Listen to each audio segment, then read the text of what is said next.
And welcome to another treatment of the International Sunday School lesson. Today's lesson is entitled The Family of Faith. And it's taken from the book of Matthew, chapter 1, verses 1 through 17. And it's for December the 17th, 2023, winter quarter, lesson number 3. Now, a little background information. Today's lesson is focusing on the genealogy in the book of Matthew of the Lord Jesus Christ. Now, we know in the New Testament there are two separate genealogies. There's one in Matthew and one in Luke. And there are some slight differences between those two genealogies. And there are several theories for why they are differences between those two genealogies. I'm not going to make a comprehensive summary of all the different theories. I'm just going to tell you what I believe about why they are different. I believe that the genealogy in the book of Matthew traces the Lord's line through his stepfather Joseph, and the one in Luke traces his line through Mary. The reason why I believe that is that the book of Luke goes all the way back to Adam, and to me appears to be focused on the genetic line of the Lord and how that he actually was truly, fully man. And the book of Matthew, that genealogy stops at Abraham. And in my thinking, that is to underscore the fact that the Lord Jesus Christ was both a Jew and he was also in the kingly line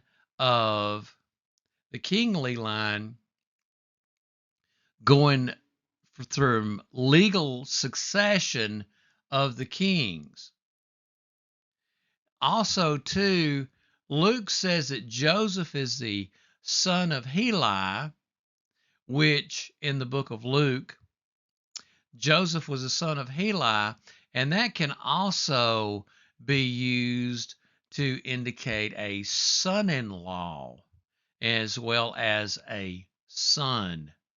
I know that my son-in-laws, I've always considered them to be my sons, and there is a very natural way of feeling that way.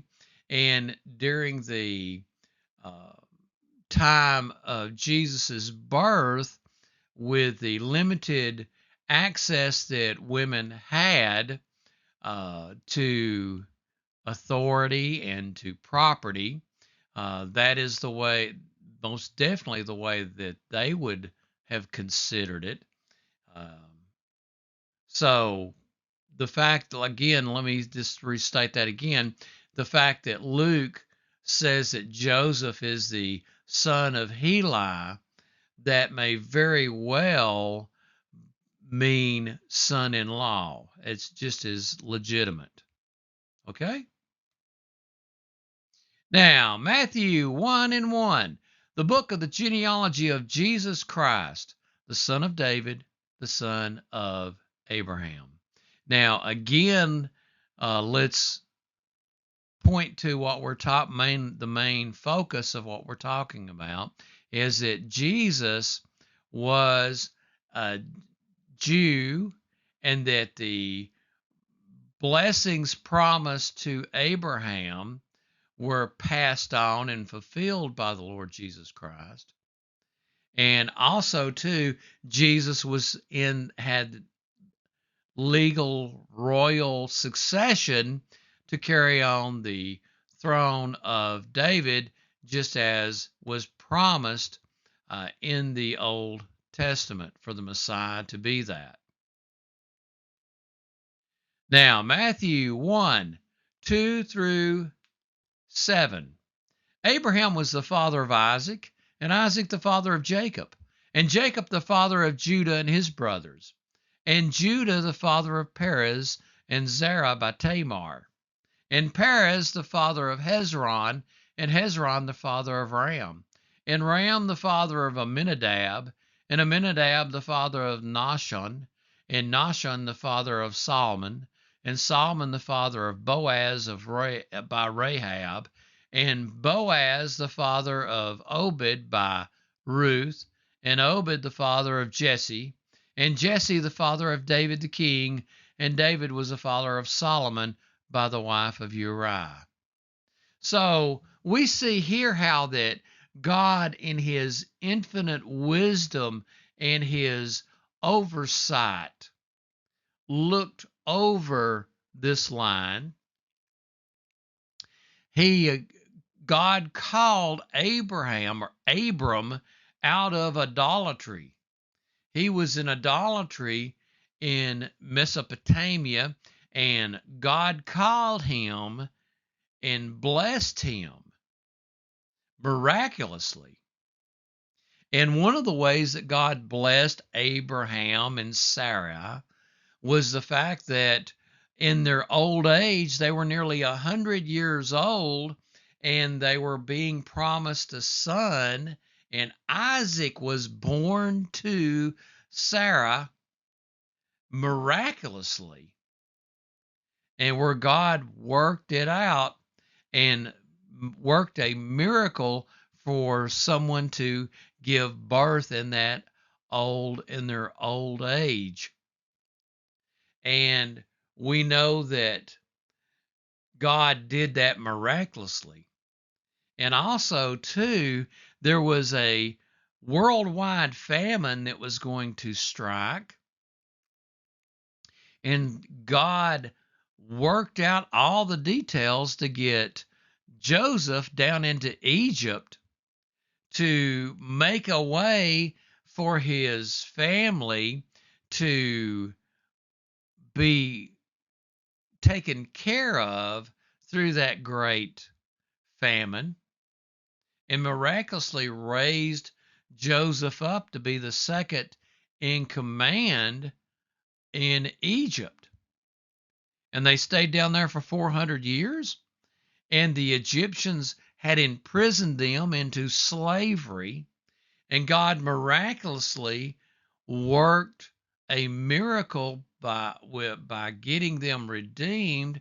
He sent Moses down there and redeemed them out of bondage in Egypt, and God took care of them in the wilderness and worked with them to get them living right, to get them where they were a receptacle of the messianic line.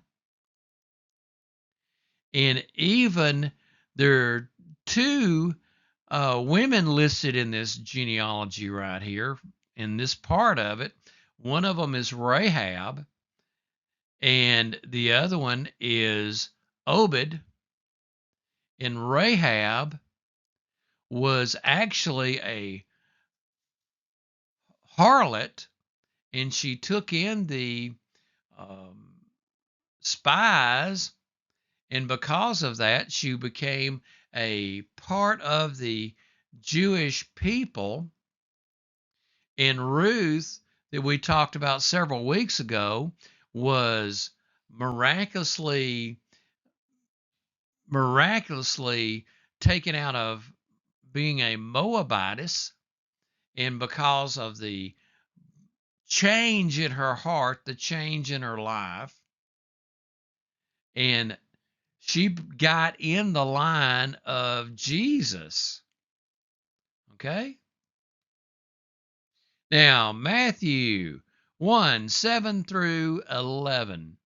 and Solomon the father of Rehoboam, and Rehoboam the father of Abijah, and Abijah the father of Asaph, and Asaph the father of Jehoshaphat, and Jehoshaphat the father of Joram, and Joram the father of Uzziah, and Uzziah the father of Jotham, and Jotham the father of Ahaz, and Ahaz the father of Hezekiah, and Hezekiah the father of Manasseh, and Manasseh the father of Amos, and Amos the father of Josiah, and Josiah the father of Jeconiah and his brothers at the time of the deportation to Babylon.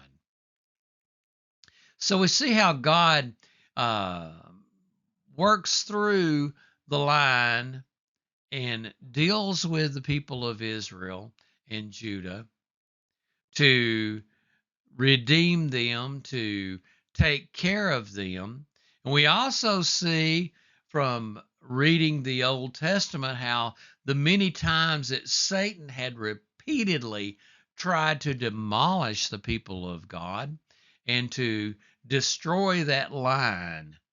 And there were multiple times where they would get all involved in idolatry and sinfulness, and God would repeatedly work with them. And finally, God had to have the Babylonians come down and haul them off to Babylon for punishment, to chastise them, to train them to where they would understand the things of God a little bit better, and to purge the idolatry out of them. And I've read and I have heard it said that after the Babylonian captivity, that there was not any type of mass idolatry in the Jewish line after that, that the Babylonian captivity had a very profound effect on the people of the Jews. And so, even though it was a very hard time, they did have some instruction because of the chastisement of God done to them. Okay, Matthew 1:12 through 16.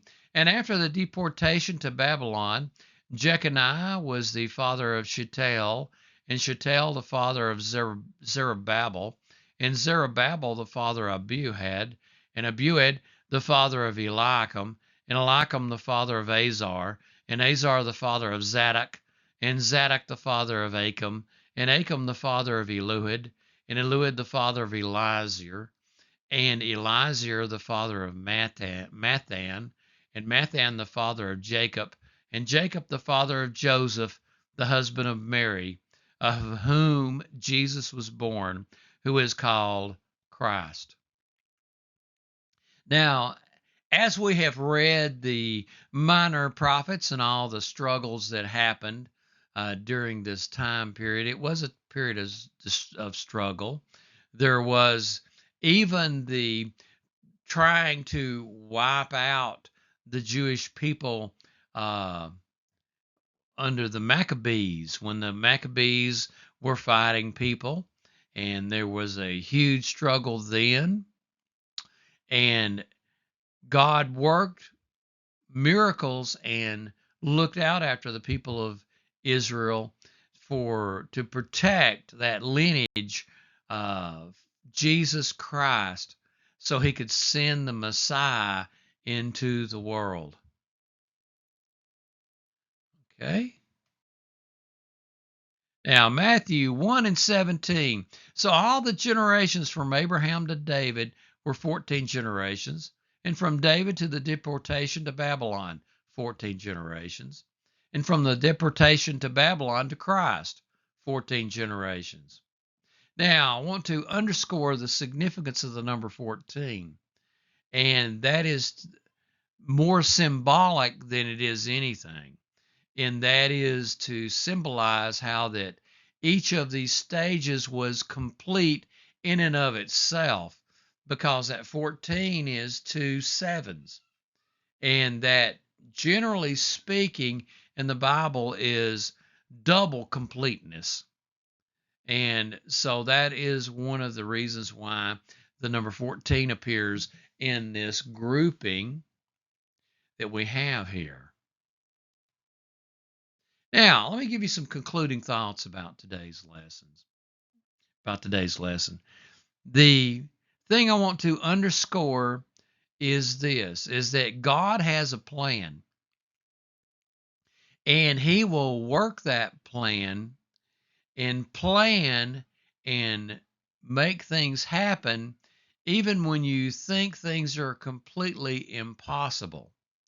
I mean, think about the genealogy, how that I've pointed out some things in that genealogy, how that Abraham and Sarah were about 100 years old when Isaac was born. That's a miracle. That is beyond any type of natural reasoning possible that happened. And then uh, the worldwide famine. Here these shepherds were out there in the wilderness. A worldwide famine was about ready to happen, and God sends one of the brothers into slavery. He, through very unusual circumstances, has things happen and makes connections that gets him put into the place of the second place ruler of the one of the mightiest empires in the world at the time, so he can feed his family to take care of them. And how that his family in 400 years becomes enslaved in this country, and through the plagues and sending Moses down there and all the things that happened, the people are miraculously delivered out of slavery, and the walls of Jericho falling, all of the miracles that happened, the battles that they had where they were grossly outnumbered, and God worked miracles to see them through. And this was all to get the Messiah into the world, to give his life on that cross, to shed his blood, and then 3 days later to rise again. Miraculous. And also too, I want to point out there were some strange things in the line of Jesus that the genealogy does not hide from. There was Rahab the harlot, who, out of the goodness of her heart and the faith, gave help and aid to the Jewish spies. There's Ruth the Moabitess, who was born into a clan of people who had been cursed, and she latched herself on to her mother-in-law and was completely, utterly changed and became a person in the family of God and in the line of the Messiah. And then there's Bathsheba, who was coerced, from all indications, coerced by the king of it, the mighty king of Israel. And she got a relationship with God and gave birth to a child who became part of the family and in the line of the Messiah. So no matter what has happened in our lives, we can, if we turn ourselves over to God, everything can be different. Our entire future lines can be completely different if we turn our hearts over to God. Well, friends, good Lord willing, I'll be back with you next weekend.